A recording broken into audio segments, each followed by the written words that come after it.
Virando o jogo, oferecimento Banrisul, o grande Banco do Sul. Banco Bom não tira seu sono, faz você sonhar. Para os imprevistos da vida, faça um seguro de vida Banrisul. Com ele, você e sua família têm proteção sob medida. A indenização é livre de imposto de renda e nem precisa inventário. Tem uma central de atendimento à sua disposição e toda semana você pode ganhar prêmios em sorteios. Você tem um sonho? Procure o Banrisul. A gente acredita que ele pode virar realidade. Muito boa tarde, está no ar o Virando o Jogo desta quinta-feira, dia 20 de junho de 2019. O Virando o Jogo ao vivo aqui na RDC TV, canais 24 e 524 da NET e para o mundo no nosso Facebook, facebook.com/RDC TV Digital ou no nosso YouTube, o YouTube da RDC TV Digital, também você procura lá. No nosso site, o rdctv.com.br, a programação ao vivo da RDC e também as informações do dia a dia para você estar sempre nos acompanhando. Para participar, além dos recados do nosso Facebook, tem o WhatsApp, 519-9815-9990. Repetindo, 519-9815-9990. Virando o jogo desta quinta-feira, que tem a honra de receber Otávio Hoffmann, Paulo Nunes, Luciano Coimbra e daqui a pouco estará conosco também Martim Gomes de Freitas, nosso colega uruguaio, que vem para o jogo de hoje aqui em Porto Alegre. Um jogo que certamente será um dos melhores em termos de público, além da seleção brasileira, né? Porque a seleção já levou aí 46 mil para o primeiro jogo, 39 para o segundo, e fora isso, acredito que só os uruguaios hoje aqui na capital, com 15 mil uruguaios confirmados e mais 10 mil torcedores gaúchos estando no estádio, 25 mil é a expectativa. Um jogo que pode classificar a segunda seleção na próxima fase da competição, apenas a Colômbia está garantida por enquanto na próxima fase. Curiosamente, senhores, a Colômbia que ganhou ontem do Catar por 1-0, jogo bem difícil para a Colômbia, errou muitos gols e a Argentina patinou contra o Paraguai e hoje o Uruguai enfrentando o Japão. Vocês estão gostando dessa Copa América, hein? Olha, a cara de vocês é que não. É que eu costumo ir pegando aos trancos, assim, sabe? Eu não me programo para assistir antes, não. Mas aí eu vou olhando no dia a dia que jogo que tem, aí eu vejo se eu consigo assistir, sentar na frente da TV. Ontem, tirando os jogos do Brasil, eu parei para assistir o jogo da Argentina, assim, mas eu não tinha parado para assistir muitos jogos. Vou acompanhando mais os resultados, vou lendo algumas coisas a respeito. E aí eu vou, conforme agora vai chegando na última rodada, que já é legal para ver quem cai fora, daqui a pouco se uma Argentina não classifica ou passa em terceiro, quem é que enfrenta. E aí sim, nas quartas de final ali já engrossa um pouco mais. Eu gosto de acompanhar, que é mata-mata também, né? Eu tenho visto também de vez em quando, não tenho me programado e não tenho feito que nem o Otávio, não tenho sentado para assistir os jogos. Vi o jogo do Brasil e Venezuela, que foi um terror, e assisti o Uruguai 4-0 para cima do Equador, que aí sim, aí foi um jogaço, aí o Uruguai sobrando. Agora, o que me surpreende é a Argentina, porque eu achava que quem afundava a barca do Messi na seleção era o Higuaín, e o Higuaín não está mais. Eu acho que quem afunda a barca do Messi na seleção é a seleção.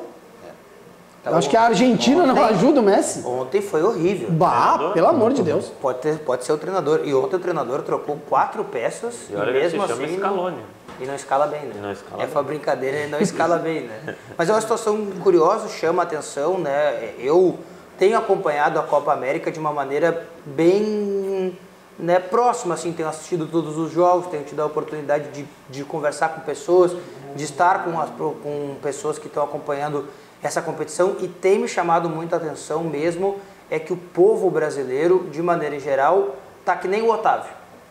Ele tá pegando ainda a Copa América. Que nem eu acho. Hoje eu vou no jogo do Uruguai e Japão. Comprei ingresso, foi o jogo que eu escolhi para ir assistir aqui em Porto Alegre. E aí a gente acaba vendo uma certa invasão dos uruguaios em Porto Alegre desde ontem, anteontem, então já fica legal. A gente vê. Hoje o estádio vai estar num clima bacana, porque a torcida uruguaia vai cantar, vai empurrar o time. Já viram uma coisa meio Libertadores assim pra gente. Eu acho que o público de Porto Alegre começa a gostar um pouco mais, porque no outro jogo era Peru e Venezuela, não tinha nenhum atrativo, assim, né? Tirando o Guerreiro. E hoje já não, a gente é muito próximo do Uruguai, então o povo gaúcho gosta do Uruguai. E o time do Uruguai é muito bom. Tá muito bom, tá bem montado. Eu tô acompanhando a Copa América, não assisto todos os jogos, mas assisti, por exemplo, o Uruguai, com a seleção, quero assistir todos os jogos do Uruguai, eu gosto muito da seleção do Uruguai, tenho assistido. Assisti o Brasil, todos os jogos do Brasil também, assisto a Argentina e jogos esporádicos, assim, consegui assistir o jogo do Peru com a Venezuela, que foi aqui em Porto Alegre. Eu vi um pedaço. Eu não comprei nenhum ingresso para assistir os jogos no estádio, enfim, mas tenho acompanhado. Até porque eu tô mais empolgado com a Copa do Mundo de Futebol Feminino, então eu fico meio dividido, assim, também pelos horários dos jogos, e aí eu acabo dando prioridade ao futebol feminino nesse detalhe, mas venho acompanhando. E para mim, dos principais é aquela história, né? A favorita joga hoje. Na bola, quem está jogando é o Uruguai. E o que jogou o Uruguai contra o Equador, o Uruguai, a Copa América sempre começa com o Brasil, Argentina e Uruguai favoritos, pela história. E o que tem o time uruguaio de equipe, com tática de jogo, com entrosamento e bons jogadores, é o que está conseguindo traduzir do papel para o campo o favoritismo e o bom futebol. Obviamente jogou apenas uma partida, né, que foi contra a seleção do Equador. Ganhou por 4-0, mas eu gostei muito da atuação do time uruguaio. Eu gostei muito da maneira como o Uruguai atuou nos últimos jogos, porque ele manteve uma base, né? Ele mudou um jogador só da última Copa do Mundo para agora, né? Eu acho que isso aí muda muito, significa muito. O Uruguai está forte, está fortalecido. Eu não sei. O treinador é bom. O treinador é bom. E justamente como o Otávio falou anteriormente, nós estamos recebendo em Porto Alegre uma invasão de uruguaios. E não é à toa, né, que os uruguaios todos estão chegando aqui. A proximidade com o Uruguai, eu acho que também traz essa possibilidade, traz essa ideia, né, dos uruguaios aqui na nossa capital. A ligação futebolística também. Ligação futebolística, e o Cavani tem mostrado muito isso. Cavani tem mostrado essa proximidade, essa igualdade, né, porque justamente essa é uma coisa que tem chamado a atenção, porque ele está encantado de estar aqui, encantado de estar em Porto Alegre, encantado de estar tão próximo. E não podia ser diferente, hoje estamos aqui com um amigo uruguaio. O Martim invadiu o programa, propriamente dito, assim como os uruguaios invadiram Porto Alegre. Chegasse agora, Martim, boa tarde, como é que está? Agora em Porto Alegre, agora há pouco. Boa tarde, Diogo e demais colegas da bancada. Um prazer rever o Otávio aqui. Sempre me colabora, me ajuda muito, assim como toda a galera da SEG nos eventos internacionais. Sim, cheguei umas meia hora atrás em Porto Alegre. Graças a Deus a viagem foi muito legal, muito bacana. Os ônibus vinham lotados, tudo. Rodoviária de Montevideo ontem era uma festa, tudo bandeira e camiseta celeste. Só que vieram mais de 50 ônibus, passaram nesta madrugada pela aduana do Chuí, né? E aí foi que complicou tudo. Os horários, os bondes que normalmente saem de lá, a distância é 12 horas em bonde. Normalmente os que saem 20, 20, 30, 21 horas, entre 8h30 e 9h30 da manhã, está tudo chegando aqui. Só que das 2h15 da madrugada até as 6 menos quarto da manhã, tudo parado lá na aduana, porque não davam conta de tanta gente que estava atravessando a fronteira. E, bueno, nada, isso foi o que fez o transtorno do viagem, sim, mas demais foi tudo ótimo, tudo bacana. Trilegal, como falam vocês. Pra gente ter uma dimensão do que vai ser, então, o jogo de à noite, né? Jogo às 8 horas da noite. 50 ônibus a uma média de 45. 50 ônibus, desculpa a interrupção, só de Montevideo, né? Fora a gente que já passou por a aduana lá da fronteira do Rio Branco, fora a gente que vem em carros particulares e a que vem em avião. Quem já veio antes para acompanhar o Uruguai no primeiro jogo, por exemplo, e aí vai acompanhando. Já vem acompanhando. Vai ser legal, acho, hoje mesmo. Eu diria que o centenário hoje é aqui, né? O centenário hoje é aqui. Mas me diz uma coisa, Martim, porque eu tô curioso mesmo com essa movimentação de torcedor, ela tá me chamando a atenção, porque eu esperava que acontecesse, eu não esperava diferente. Mas eu acho que o fator Uruguai e o fator como a seleção está jogando deve estar encantando vocês, né? Porque nós aqui no Brasil queríamos que o Brasil estivesse jogando bem como o Uruguai tem jogado, né? Não sei se tem pensado assim. Sí, claro. Primero a proximidad geográfica que es mucho más accesible, digamos, para todos nós vir aqui a Porto Alegre que ir a, por exemplo, Minas Gerais não foi tanta gente, quizás no Rio de Janeiro, os atrativos da cidade maravilhosa do Rio de Janeiro, e o jogo com Chile, né, que ultimamente de uns anos para cá a rivalidade com Chile tem se tornado quase que a la par do que é a rivalidade com a Argentina e nem tanto com o Brasil. Nós temos mais rivalidade com a Argentina, mas após a Copa América em 2015, jogada lá no Chile, o famoso dedo do Jara, né, no Cavani, isso tudo revoltou muito lá no povo uruguaio, e agora a gente, em linhas gerais, não todo mundo, né, pero não querem nem saber ouvir falar do nome do Chile. E justo deu a coincidência, vamos jogar o último jogo do grupo.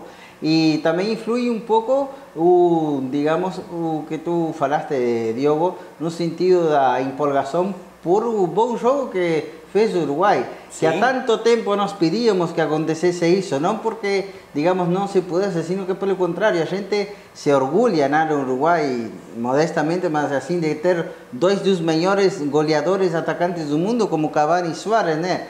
E a gente sentia faz tempo atrás que não eram aproveitados na seleção da maneira que eles poderiam render. Digamos, Cavani cansa de vir por vontade dele, e a vezes inclusive de vir, ele é um jogador que tem um despliegue muito forte, então vem buscar a bola muito atrás e chega desgastado lá no ataque, em definitiva. E, por exemplo, o Uruguai não abastecia eles, nem Cavani e Suárez, da forma que eles mereciam. Os caras são goleadores lá na Inglaterra, foi no Liverpool, Suárez, agora no Barcelona, Cavani goleador, foi na Itália, agora no Paris Saint-Germain, e na seleção sempre como que ficava aquele gostinho de faltou algo, de quero mais. E outro dia, surpreendentemente, contra a seleção de Equador-Uruguai, fez as 3G. Ganhou, gostou e goleou, porque em definitiva fez 4-0, abriu rapidamente o placar e com destaque. Eu não sou um dos caras, sinceramente, que sou 100% a favor do treinador, digamos, Tavares, mas esse domingo, vou te dizer a verdade, eu tirei o chapéu para o Tavares, porque é o seguinte, todos lá no Uruguai pedíamos a Arrascaeta titular, por o bom momento que está jogando no Flamengo, a contratação mais cara da história do futebol brasileiro, mas o Tavares insistiu no Lodeiro. Lodeiro, para mim, vou te dizer a verdade, não devia nem sequer ser convocado para a Copa América, porque ele não foi para a Copa do Mundo ano passado. Sim. E está jogando no futebol dos Estados Unidos, que poderia ter evoluído o futebol dos Estados Unidos em um ano para cambiar a consideração. Quando é que vai para a Copa, é convocado, é chamado e arranca como titular. Era a grande discussão, ele é muito resistido lá pelos torcedores Lodeiro e por muita parte da imprensa também. E não é que o cara foi o destaque do jogo, fez o gol, conseguiu fazer expulsar o equatoriano Quinteros e ainda deu assistência para o gol do Cavani, se não estou mal lembrado agora. É dizer, faz a jogada ensaiada, ele pega a bola de fora, cabeceia. Exatamente. É dizer, fez um ótimo jogo, então palmas para o Tavares. Quando merece, merece, não é nada pessoal, simplesmente são discrepâncias futebolísticas ou às vezes de jogadores. Por exemplo, eu acho que o Nico López merecia um lugar no grupo selecionado. Nós falamos disso, vocês me lembram, me perguntaram em abril, mas não foi convocado. Pero realmente isso empolgou muito, porque o Uruguai fazia, olha, desde a final da Copa América de 2011 contra o Paraguai, que o Uruguai ganhou 3-0 em Buenos Aires, que a seleção não jogava tão bem, então um jogo parejito que se destacou todo mundo, é dizer, não é que se destacou todo mundo, não houve rendimentos baixos, em definitiva, foi o coletivo que brilhou. Eu acho que... Pode. Não, só para completar desse estilo de jogo do Uruguai, eu gostei muito do sistema defensivo do Uruguai, né? Do José Maria Jiménez e do Diego Godin. Acho que dá uma segurança muito grande, né, para o time do Uruguai, e essa segurança defensiva é o que dá tranquilidade talvez para os melhores jogadores do time lá na frente render o que a gente conhece deles todos, né? E aí Cavani, Suárez, o Lodeiro que entrou bem e jogou bem contra a seleção do Equador. Sim, faz muito tempo que eles jogam juntos, não só na seleção, sino no Atlético de Madrid. Isso ajuda muito. Agora isso não vai ocorrer porque o Diego Godin vai firmar com a Inter de Milão, na Itália. Pero aprendeu muito, assim como o Godin aprendeu digamos, experiencia jugando al lado de Lugano, e incluso o capitanato, a braçadeira capitão, heredou do Lugano. Jiménez se foi aprendendo ao lado do Godín. Começou muito jovem, com 18 anos na seleção Jiménez. E hoje por hoje é uma das ninguém ousa discutir essa defesa, em definitiva, assim. É muito difícil, né? Eu acho, porque o Uruguai é um país pequeno, né? População pequena, e tem 2 grandes zagueiros, tem 2 grandes atacantes. É um time, né, que está bem montado, o treinador está há muito tempo à frente da seleção. 13 anos. 13 anos já à frente da seleção uruguaia e tá nos encantando. Já tinha ido bem na Copa do Mundo 2010, né? Aí 2014, 2018 especialmente, né? Acho que decepcionou um pouco mais, assim, eu tinha expectativa um pouco maior. Não, em 14 decepcionou mais. Tu esperava mais em 2014? Por a situação do Suárez, foi o que deu o choque nos jogadores, a saída do Suárez. Tudo bem que não vamos aqui, digamos, brigar com a imagem, né? O Suárez fez o que não devia no jogo aquele, digamos, contra a Itália. É dizer, está bem que fosse suspenso, mas não a forma como ele foi tratado. O cara foi tratado como um delinquente. Foi retirado da acreditação do campeonato e foi expulso diretamente do Brasil. É dizer, ele não pode ficar acompanhando como qualquer jogador que comete um erro e, bom, é suspenso 2, 3 jogos, pode ser, mas futbolisticamente. Isso deu um baque na seleção que não foi superada por a Colômbia. Imagina, o Uruguai vinha de ganhar dos 2 gigantes europeus, como Itália e Inglaterra na fase de grupos, perdeu para Costa Rica, mas conseguiu ganhar dos gigantes europeus como Itália e Inglaterra e veio cair com a Colômbia. Em cambio, o ano passado, no Mundial da Rússia, o Uruguai fez uma bela primeira fase, terminou primeiro lugar e fez um ótimo jogo contra Portugal, também que ganhou 2-1, uma noite brilhante do Cavani, só que aí ele ficou machucado e desfalcou a seleção contra a França já nas quartas de final. E aí foi que, lamentavelmente, o Uruguai também foi uma noite infeliz, uma tarde infeliz do goleiro Muslera também, em definitiva, nesse jogo. E, bom, o Uruguai nesse dia não rendeu, mas ficou em quinto, em definitiva, no campeonato. E perdeu para a França, que ganhou depois do Mundial, né? Que acabou, de certa forma, sobrando no Mundial.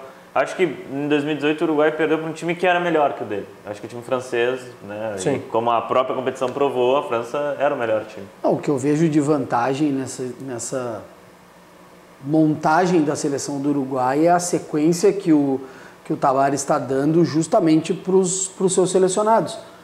A mudança muito pequena de 2018 para a Copa América de 2019, então, querendo ou não, tem um entrosamento, tem uma sequência de trabalho bem feito, que já foi visto em 2018 e que a gente está vendo hoje em 2019 tem uma na coisa Copa na América. Seleção Nas Uruguai. eliminatórias foi bem também. As eliminatórias também foi bem. O Uruguai perseguiu o Brasil de perto um bom tempo. Aí na reta final, que o Uruguai tropeçou 1 ou 2 jogos, o Brasil conseguiu dar uma deslanchada. Eu não sei se o Martim concorda comigo, mas eu vejo no Uruguai uma coisa que eu não vejo em todas as seleções.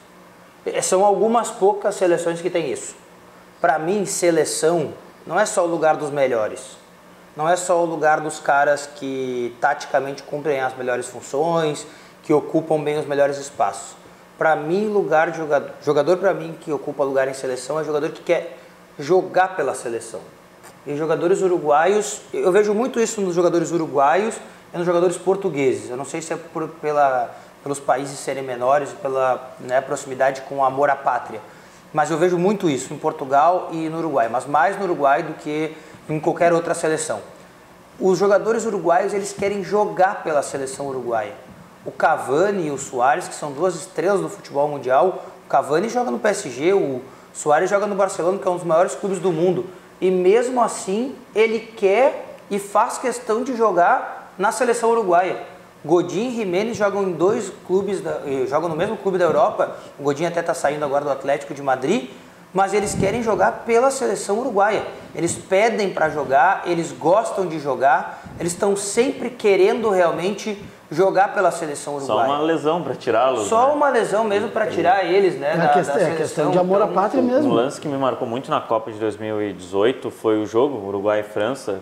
43 do segundo tempo, 2-0 para a França, e o Jiménez já está chorando que o time está eliminado, não tem o que fazer, né? 2-0, faltando 5 minutos para terminar o jogo, e ele começou a chorar com o jogo em andamento. Aquilo ali me chamou muita atenção, realmente, o que aconteceu, aquele fato com o José María Jiménez, né? O zagueiro da seleção uruguaia. Esse amor pela seleção e a tristeza pela eliminação, mesmo com o jogo em andamento. Não sei se vocês sentem isso, os jogadores querem jogar pela seleção. Tem algo a mais que vocês aqui não sabem, porque claro, é muito interno de cada país.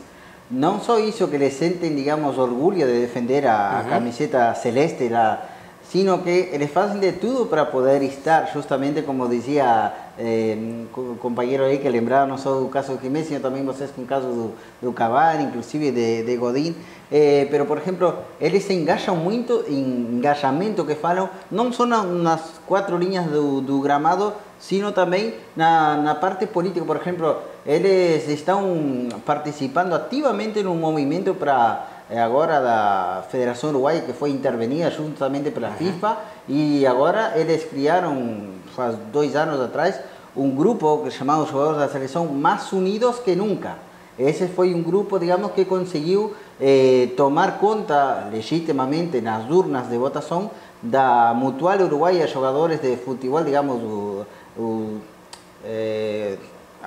como se fosse aqui dos jornalistas, só que lá do jogador, em definitiva, não sei como é que chamam aqui. Sindicato, uma associação. O sindicato, claro. Para fazer um paralelismo, o Mais Unidos que Nunca deveria ser como foi o Bom Senso aqui no Brasil. Sim. Só que depois se formou esse grupo e aí impulsou para que os jogadores lá do futebol uruguaio tomassem conta legitimamente na votação do sindicato realmente da seleção. E esse grupo de jogadores agora tem inclusive um representante no executivo da federação em definitiva, é dizer, eles se importam muito com as condições de trabalho dos jogadores, também do meio local, que não são todos milionários, nem muito menos, né, das divisões inferiores, em definitiva.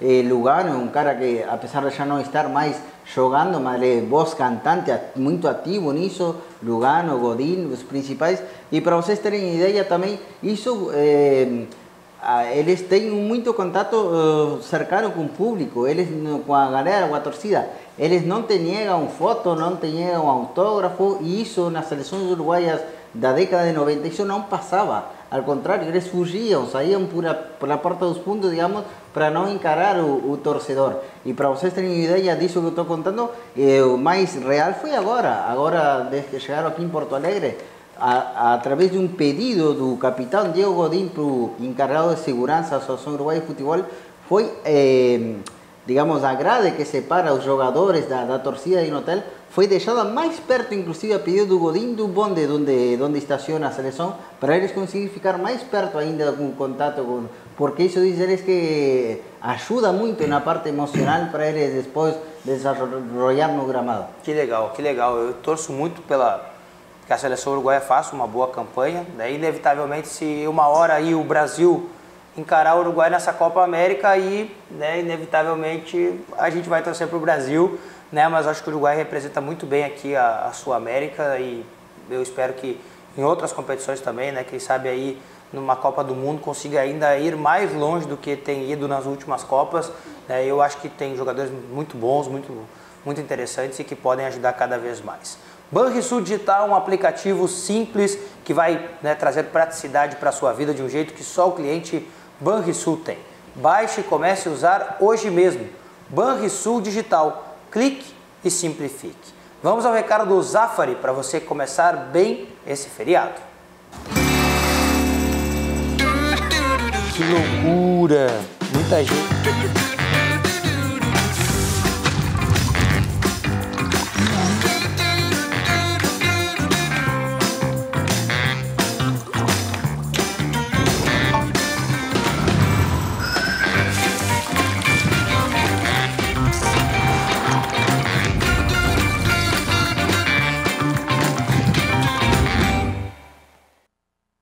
Para você começar bem também esta fase do feriado aí, hoje, né, a possibilidade de você estar em casa, estar descansando, estar acompanhando aqui o Virando o Jogo. Senhores, enquanto a dupla Grenal está parada, temos a Copa América, mas a dupla Grenal não para na base. Ontem o Internacional foi à final do Campeonato Gaúcho Sub-20 e hoje o Internacional venceu o Grêmio no Campeonato Brasileiro de Aspirantes. 2 clássicos e 2 resultados positivos para o Internacional. Ontem a RDC TV esteve na decisão da semifinal do Campeonato Gaúcho de Juniores. O repórter Pedro Oliveira traz para a gente detalhes de como o Inter se classificou para a final do Campeonato Gaúcho. Pedro. Os jogadores profissionais estão de folga, mas o Sub-20 não. Pelo contrário, teve Grenal na categoria pela semifinal do Gauchão. O jogo de ida foi 2-2, na Casa Colorada. Desta vez, o duelo era no CT Hélio Dourado. E os donos da casa quase abriram o placar com Elias. Mas foi Johnny, camisa 8, quem marcou de pênalti para o Inter. No finalzinho da primeira etapa, Dudu, em cruzamento de Eric, aumentou a vantagem colorada, 2-0 no placar. Hoje talvez não seja o jogo mais brilhante nosso dentro da competição, dos jogos que a gente vinha fazendo, mas a gente conseguiu equilibrar as ações de jogo. Já no segundo tempo, aos 5 minutos de partida, Fábio sofreu pênalti, que resultou na expulsão de Pedro Henrique. Quem cobrou foi Sávio, que descontou para o tricolor. E poucos minutos depois, o lateral esquerdo Matheus Nunes, em bola cruzada na área, deixou tudo igual em Eldorado do Sul. Hoje a gente sofreu o placar de 2-0 e conseguiu buscar os 2-2. Quando a gente trata de jovens, a gente sabe que essa imaturidade ainda de muitos, né, são muito novos ainda, a gente passa por essa estabilidade. E isso é um trabalho diário, a gente tem que corrigir, né, todos os treinos. Mas a imaturidade do Grêmio pesou. Desta vez, Cazeta fez de cabeça, em mais um cruzamento de Eric. No finalzinho do jogo, também de pênalti, Hernanes empatou para o tricolor, mas o empate não fez muita diferença em quem iria passar para a final. Mesmo com o empate em 3-3, quem se classifica para a próxima fase do Campeonato Gaúcho Sub-20 é o Internacional, por conta do gol qualificado, porque o Colorado fez 3 gols fora de casa e o Grêmio apenas 2, o tricolor que deixa o Campeonato Gaúcho de forma invicto, porque não perdeu nenhum jogo. Em matéria do campeonato, ela não serve de nada se tu não conseguir passar a fase final, né? Então a gente acabou invicto, mas estamos fora. Então esse é um ponto que a gente deixou a desejar. Agora o próximo duelo do Colorado é no sábado, contra o São José, pelo jogo de ida da semifinal do Gauchão Sub-20. O time de São José é um time muito organizado. O gramado sintético não é o que a gente treina todos os dias, entendeu? A gente é acostumado a treinar no gramado. A bola fica mais viva, é mais complicado, mas tem um campo sintético também no CT. A gente vai tentar trabalhar mais no sintético. Do São José, a gente enfrentou eles na primeira fase, nós empatamos em 1-1, mas ainda era o início do trabalho. Da parte minha ainda em relação ao retorno, acho que foi o 4º ou 5º jogo, meu retorno aqui no Internacional. De lá para cá a gente conseguiu evoluir. Parabéns ao Internacional, então, classificado à grande final do Campeonato Gaúcho de Júniores. Internacional que ontem, né, ganhou essa classificação, hoje ganhou o Grenal do Campeonato Brasileiro de Aspirantes, e o Eric, que a gente viu na matéria, foi o grande destaque do Internacional ontem, e ele está indo para Atibaia agora com um grupo de jogadores.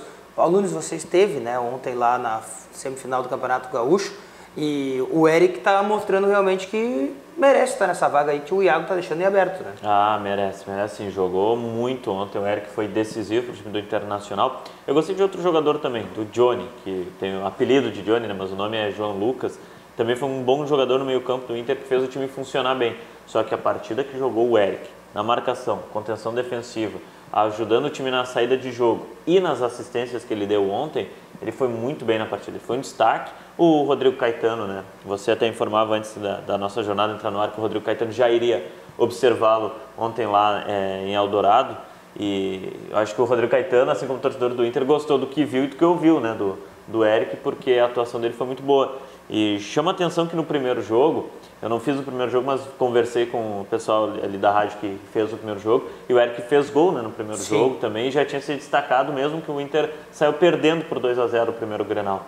E ontem o Inter faz 2-0, tem um momento que o Inter tem um jogador expulso, tem que jogar com um homem a menos o segundo tempo inteiro, e o Grêmio em 2 minutos consegue fazer 2 gols, o que levaria a decisão para os pênaltis, e o Inter logo depois consegue, numa jogada do Eric, que ele consegue um cruzamento quase com a mão, o Inter fazer o terceiro gol e dar uma tranquilidade no jogo. E ele mostrou uma maturidade muito grande dentro do jogo em si, porque a pressão era muito grande do Grêmio, muito em cima do seu lado, e ele conseguiu ajudar o seu time na contenção. Gostei muito da atuação dele mesmo. E o Inter está fazendo reformulação no elenco, né? Tá saindo o Iago, está indo para o Augsburg.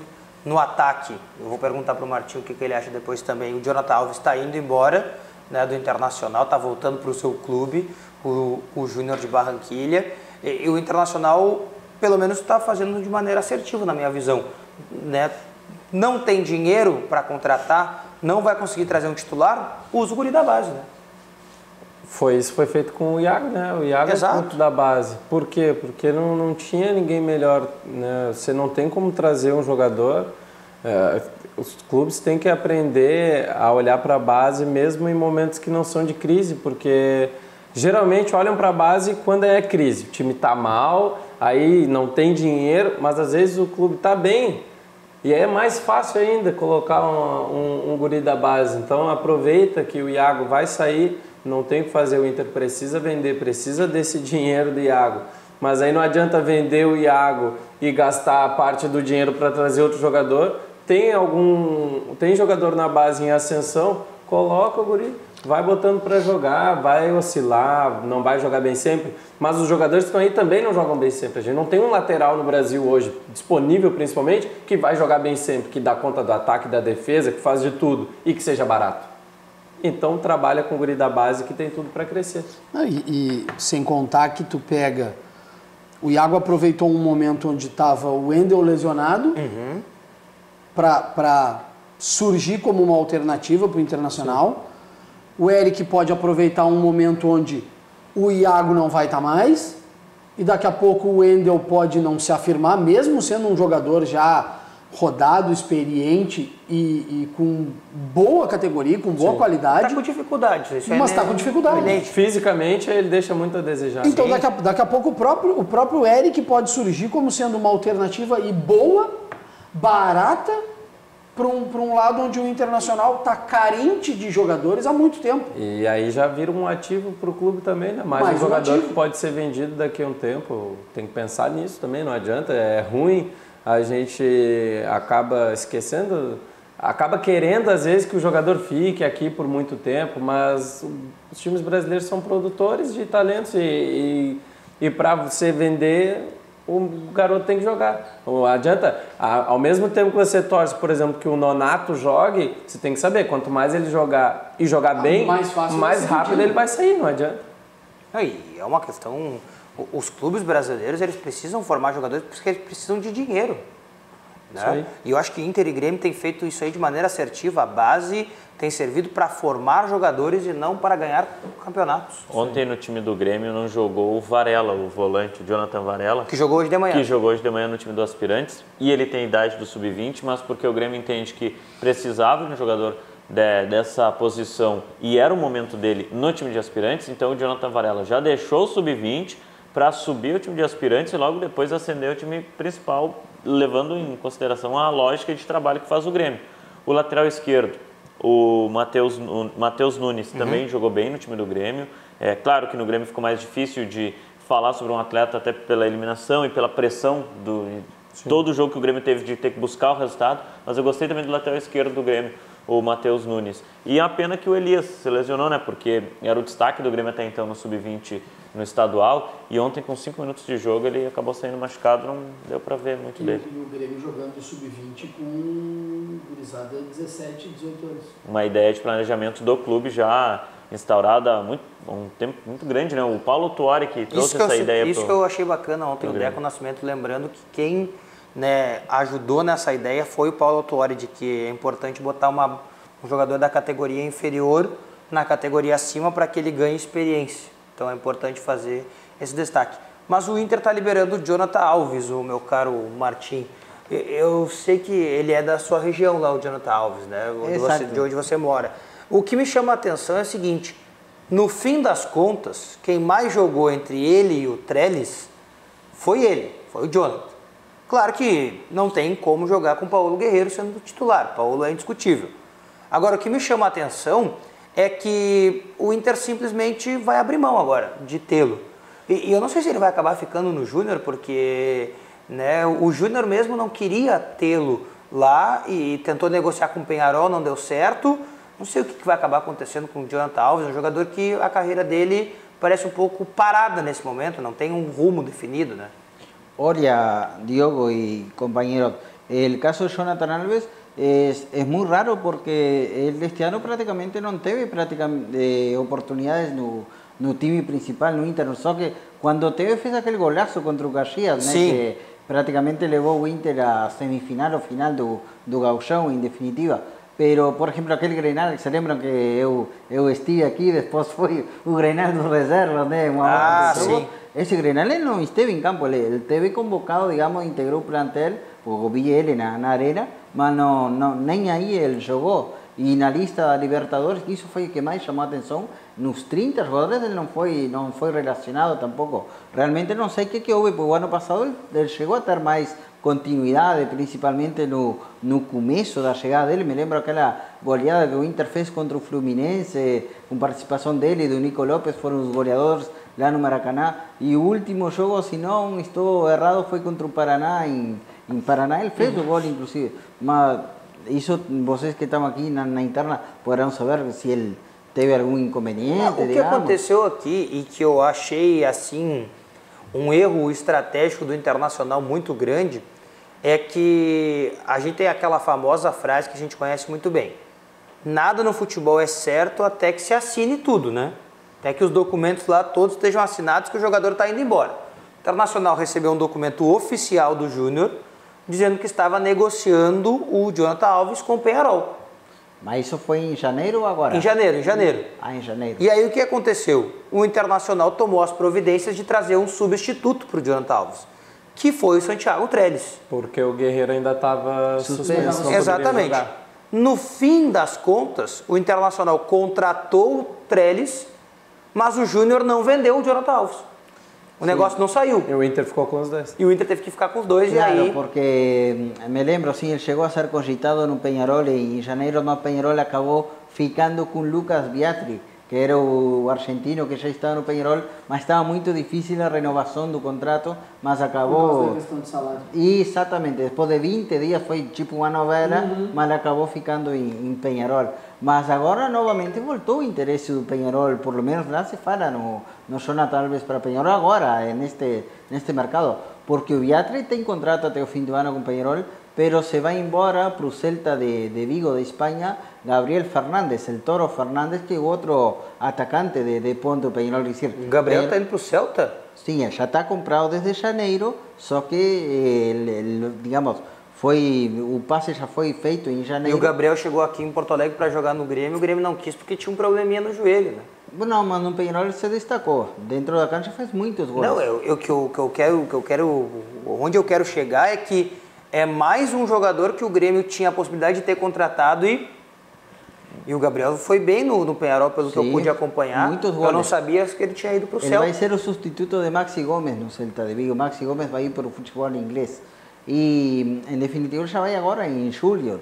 Fica só pendente um teminha judicial, extracampo, lamentável, pero se liberar, digamos, o passe já está feito, digamos. Simplesmente é só liberar essa questão extracampo que ele tem que resolver lá no Uruguai.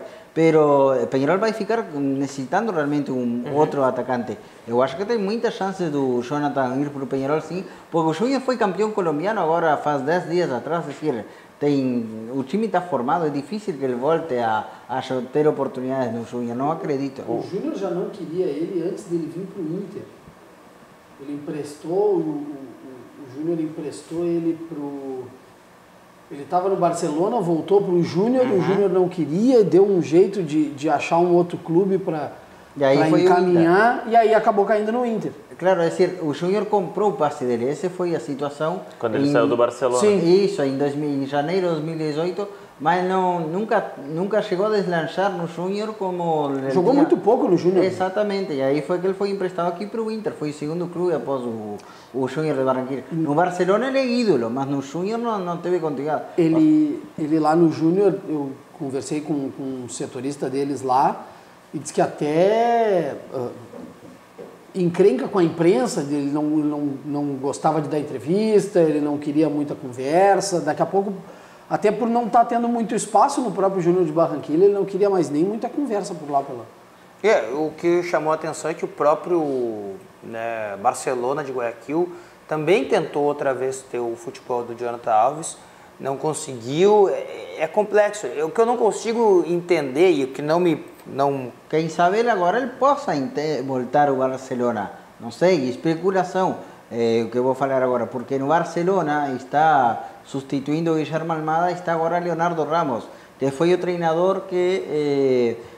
contrató, digamos, indicó de Jonathan Alves cuando llegaban a segunda división de fútbol uruguayo para o Danubio. Y ahí él fez suceso no Danubio, él debe muy bien, foi campeão uruguaio, inclusive Leonardo Ramos é o treinador do Barcelona. Assim que eu não descartaria del todo essa possibilidade. Mas o que eu não entendo, Martim, e talvez a gente nunca vai entender, é o que aconteceu daquele Jonathan do Barcelona de Guayaquil, que ajudou a eliminar o Santos, ajudou a eliminar o Palmeiras, fez gol no Grêmio na Libertadores da América 2017, foi muito bem, e aí simplesmente não conseguiu mais jogar aquele futebol. Alguma coisa que a gente não consegue entender aconteceu.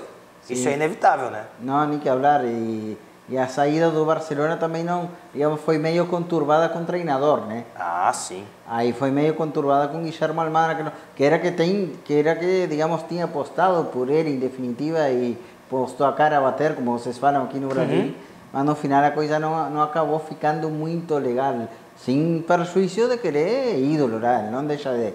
Isso não, depois deu títulos, inclusive, com Barcelona. O tema é que a idade está passando também para Jonathan, né? Essa é a situação. Não? E sim, ele é conterrâneo meu, sim, Diogo. Ele é lá de Bichadeiro, departamento de Ribeira, lá na fronteira do Brasil. Lá. É curioso, né? Tomara que o Jonathan Alves tenha a melhor sorte aí num outro clube internacional. Quando jogou, não foi tão mal, né? O torcedor colorado fez algumas críticas, mas agora, no fim, o torcedor colorado tinha até a preferência, a predileção, porque o Jonathan ficasse e que o Trellis fosse embora. Mas aí são coisas do mercado, o Trellis tem contrato até o final do ano, não tem como ele sair agora, o Inter não vai pagar para ele sair, então o Jonathan vai procurar um outro destino. Daqui a pouco a gente vai falar um pouco sobre o Grêmio, mas agora eu quero falar que pelo 6º ano consecutivo, o Hotel Sesc Gramado está no Hall da Fama do TripAdvisor. É o 6º ano consecutivo que recebe o certificado de excelência, a partir da avaliação de viajantes do mundo todo pelo seu alto nível de hospitalidade, além do restaurante e as atrações que são oferecidas. O certificado de excelência leva em consideração a qualidade, a quantidade e a atualidade das avaliações enviadas pelos viajantes do TripAdvisor ao longo de um período de 12 meses. Para você ter mais informações sobre este maravilhoso hotel, acesse o site do Sesc, sesc-rs.com.br e acrescente ali /Gramado e você estará automaticamente acessando esta possibilidade. Vamos ao recado do Banrisul e na volta a gente fala sobre o Grêmio, que é o que tudo indica, não vai ao mercado contratar reforços. Banco Bom não tira seu sono, faz você sonhar.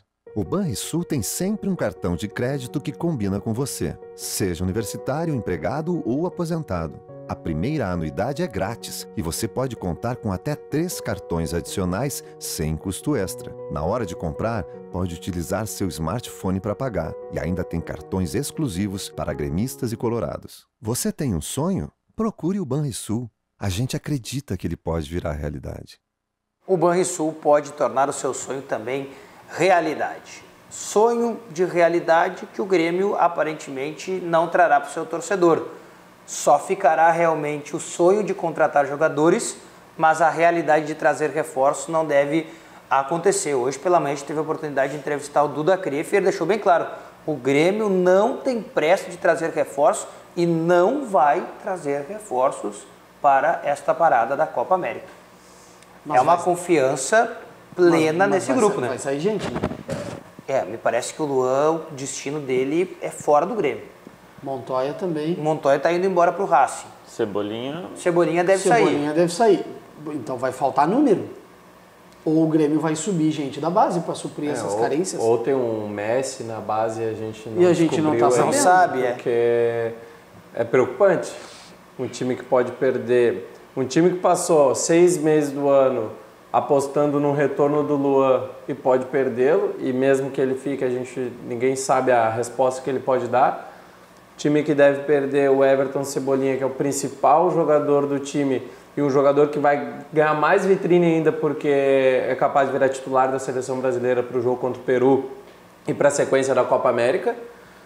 Perde o Montoya, que é um jogador de grupo, e aí sim eu até acho que para o lugar dele pode colocar um jogador da base, aí pode para compor o elenco. É a menor dos problemas. Assim. Mas porque o substituto do Cebolinha vai ser o Diego Tardelli, que até agora é problema físico, não se adaptou, quer ir embora, não sabe o que acontece. A gente pensa que o Grêmio pode perder essas peças e não consegue pensar em reposição à altura dentro do grupo. O Grêmio pensa no Luan como reposição, mas o Luan deve sair. Ele está trocando de empresário para isso, para ter mais mercado. E eu não falo nem da questão de reposição na qualidade de jogador ou na reposição de ter um titular de novo ou de ter um substituto. Eu falo na reposição de peça numérica. O Grêmio abre mão, entre aspas, de 3 jogadores, tu diminui 3 atletas do teu elenco. A gente já viu que essa diminuição de número de jogadores no elenco do Grêmio praticamente complicou o Grêmio numa Libertadores, onde o Grêmio tinha um zagueiro titular, que era o Jeromel. Sim. O Grêmio passou praticamente 2 meses jogando com um zagueiro, tendo 2 no elenco, que era o Jeromel e o Rodrigues não jogava, o Kahneman lesionado, o Paulo Miranda lesionado, o Marcelo Oliveira lesionado. A gente vê que o problema do Grêmio às vezes não é nem qualidade de jogador, é a quantidade. O Duda Kreff disse hoje que tudo normal. Para um time de ponta do futebol brasileiro, tudo normal, essas lesões físicas. Tem que ser muito difícil, não, ficar tranquilo só quando... Ele falou assim, faz parte de clubes de ponta do futebol brasileiro. Eu duvido que no planejamento inicial do ano você coloque lá, vamos jogar talvez a gente chegue na pausa para a Copa América com 8, 9 lesionados. Não. Não é normal. Não é normal. Eu fui fazer um levantamento, desculpa, Otávio. O Grêmio era o único time dos 20 da Série A que tinham 2 zagueiros disponíveis. E um não jogava. Durante o mês de abril e maio. O Grêmio era o único dos 20 clubes da Série A. Eu estou falando de Avaí, eu estou falando de Fortaleza, eu estou falando do Vasco, eu estou falando do CSA. E aí eu fui pesquisar Figueirense, o Figueirense tinha mais jogador disponível para jogar na zaga do que o Grêmio. E o Figueirense está na Série B. Eu não acredito que isso seja planejamento da diretoria. Duas lesões da defesa são explicáveis ali. A lesão do Kahneman e do Marcelo Oliveira, tudo bem. São coisas que não tem como ponderar. Mas aí é trauma. Agora, o Paulo Miranda passou o ano todo machucado. Mas aí também acabou a lista de zagueiros do Grêmio, né? Sim, não tinha mais ninguém. Porque o Rodrigues o Grêmio não aproveitava nunca. É que se não fosse essa pausa para a Copa América, acho que o Grêmio não ia ter time para escalar. A gente não pode esquecer que o Jeromel e o Maicon não jogaram o último jogo contra o Botafogo porque se lesionaram, sentiram lesão no aquecimento. Então, pera aí, tem alguma coisa errada. Nós temos o Alisson que machuca e volta. Paulo Miranda que só machuca e nem volta, porque quando tá para voltar machuca de novo. O Kahneman que precisa lesão, o Maicon que não aguenta igual para não se lesionar tem que ser poupado. E aí você tem problemas de suspensão, que são naturais, mas você tem o Cortez que lesiona, você tem... Não falamos do Cortez. Muitos problemas de lesões que não são normais. O próprio Luan ficou lesionado. O próprio Luan, mais este jogador, então... Olha, é preocupante você pensar que o Grêmio não vai ter reforços, 1 ou 2 reforços pontuais do meio para frente pro resto da temporada. Claro, pensando que o David Braz vem e vai ser uma opção para a zaga, né? Mas o David Braz vem para a vaga do Marcelo Oliveira. Momentaneamente. Entre aspas, vem para a vaga do Marcelo Oliveira. Mas na hora do bicho... Ele passa na frente do Rodrigues e o Paulo Miranda está sendo machucado. Hoje, o Duda Kreff também disse que não tem garantias de que o Kahneman vai jogar contra o Bahia a primeira partida da Copa do Brasil. O Paulo Miranda com certeza não estará à disposição também para esse jogo, isso já é garantido. Então o Grêmio tem o Rodrigues, o Jeromel e o David Braz. Vai jogar Rodrigues. Vai jogar Rodrigues e Jeromel. Eu vou dizer para vocês, o David Braz há muito tempo sem jogar. Eu vou dizer para vocês que eu não tenho certeza disso. Em se tratando de Renato Portaluppi, eu também não tenho certeza disso. Porque ele vinha jogando na Europa, o Braz, ele passou 30 dias de férias, ok, né? Fez as férias, vai treinar com o grupo agora, mas... Olha, eu não tô nem pensando no Bahia, quer dizer, eu tô pensando justamente nisso, nos mata-matas, né? No Bahia, pela Copa do Brasil e na Libertadores. Alguém tem que jogar no Brasileirão, não dá pra esquecer. Daqui a pouco o Rodrigues... Então Mas aí só ele? Não, mas é o Michel, né? Uma improvisação de novo? É que não tem, o Grêmio vai acabar improvisando. Enquanto não recuperar o Kahneman e o Paulo Miranda, vai acabar improvisando. E o Kahneman mesmo que recupere está há muito tempo sem jogar. E o Kahneman é um jogador que no início das temporadas, pelo menos a minha opinião, é que ele sempre sente um pouquinho, porque até ele entrar no ritmo, porque ele é um jogador muito intenso. Então ele precisa de alguns jogos para estar na ponta dos cascos e conseguir corresponder. Só que aí no mata-mata você não tem tempo. Né? E se ele for embora? Mais isso também. O Kahneman? Eu acho que com essa lesão ele acabou... Aí deu uma... Porque se ele tivesse jogado a Copa América, aí sim, a possibilidade seria... da seleção da Argentina. E aí o Grêmio ia seguir. Daí a zaga da Argentina... Pelo amor de Deus. Vergonha. Repercutiu de alguma maneira, Martim, lá no Uruguai, não sei se, pelo menos entre os jornalistas, a maneira como o Grêmio se desmanchou, de certa maneira, o seu futebol, porque encantava todo mundo. 2017 foi campeão da Libertadores, 2018 conseguiu ainda, né, o título da Recopa, e esse ano não está jogando nada bem, quase foi eliminado da Libertadores da América na primeira fase. De certa maneira repercutiu essa maneira como o Grêmio está jogando ou não, a preocupação não ficou tão perto assim? Não, é decir, salvo eu e poucos colegas mais que acompanham a diário o futebol brasileiro, do futebol internacional, a maioria da gente se preocupa por o futebol europeu, tipo Champions League, Campeonato Espanhol, basicamente onde jogam os atletas uruguaios, em definitiva, e a nível sul-americano, basicamente de los times que jogam contra os quadros uruguaios na Libertadores Sul-Americana. Então o Inter está em pauta. O Inter está em pauta, Corinthians também, Fluminense também, porque são os que vão pegar Peñarol e Wanderers na Sul-Americana. O Inter nem que falar, isso está todo mundo muito atento ao fixture, digamos, do cruzamento dos oitavos de final da Libertadores. Aí mês que vem já estamos aí já de novo. E justamente esse jogo, que o primeiro jogo é fora, né, para o Internacional. 24, ontem dia 24 ficou marcado, já definido, vai ser no estádio do Nacional, Gran Parque Central, a pedido expresso do treinador Álvaro Gutiérrez. Havia uma dúvida se jogava aí, se jogava no Estádio Centenário, mas o fator casa, a torcida nacional lota o Parque Central por sentido de pertenência. Ela não gosta muito, digamos, não acompanha tanto o time. Depois que cada um fez os seus estádios, Nacional do Parque Central, Peñarol, campeão do século, a torcida dos times não vão praticamente quando eles jogam no Estádio Centenário. É decir, quando não jogam de local, como não tem os benefícios sócios, grátis, em definitiva, eles não acompanham mais nem perto os times. Algum tipo de confiança no Nacional para classificar diante do Internacional ou entende que pegou um adversário muito difícil? Se reconhece que o favorito é o Inter, principalmente pela força do seu ataque, de Guerreiro, de Nico López, Marcelo Lomba, que é um bom goleiro, pero não, a expectativa é muito forte, principalmente parte da torcida.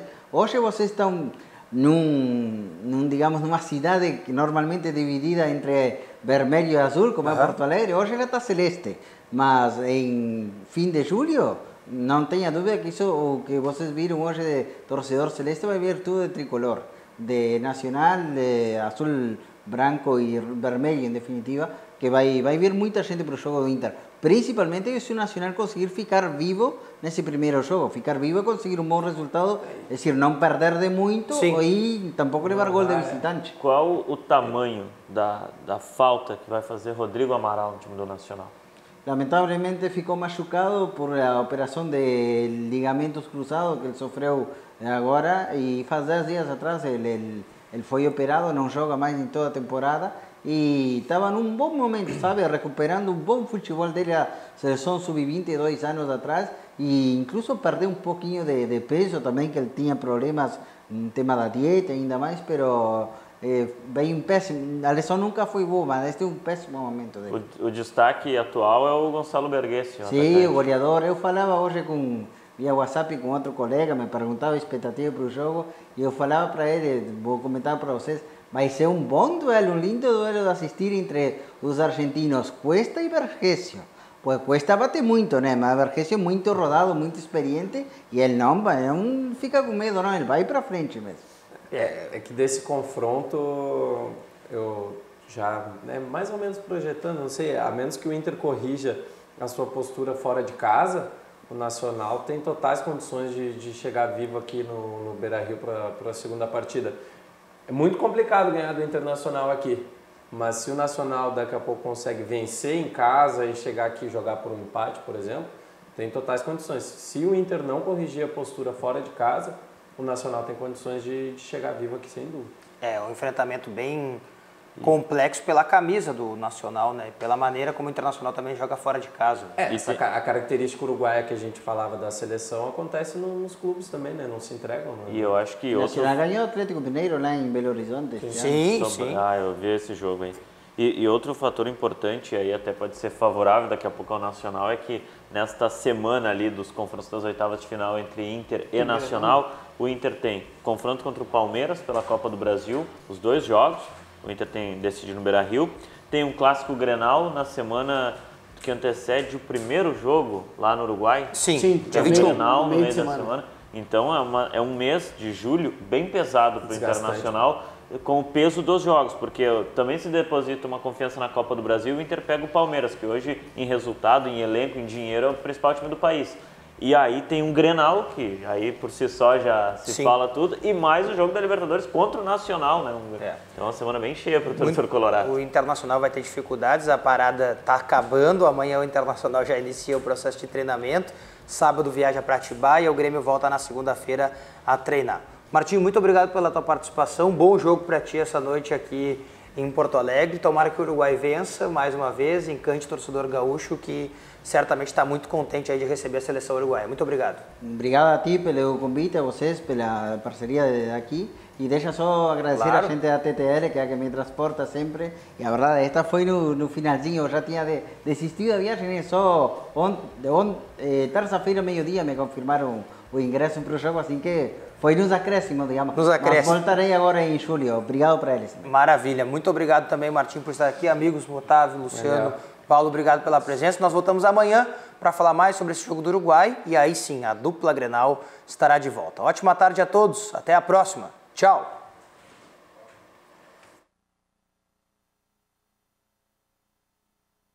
Virando o jogo, oferecimento Banrisul, o grande Banco do Sul.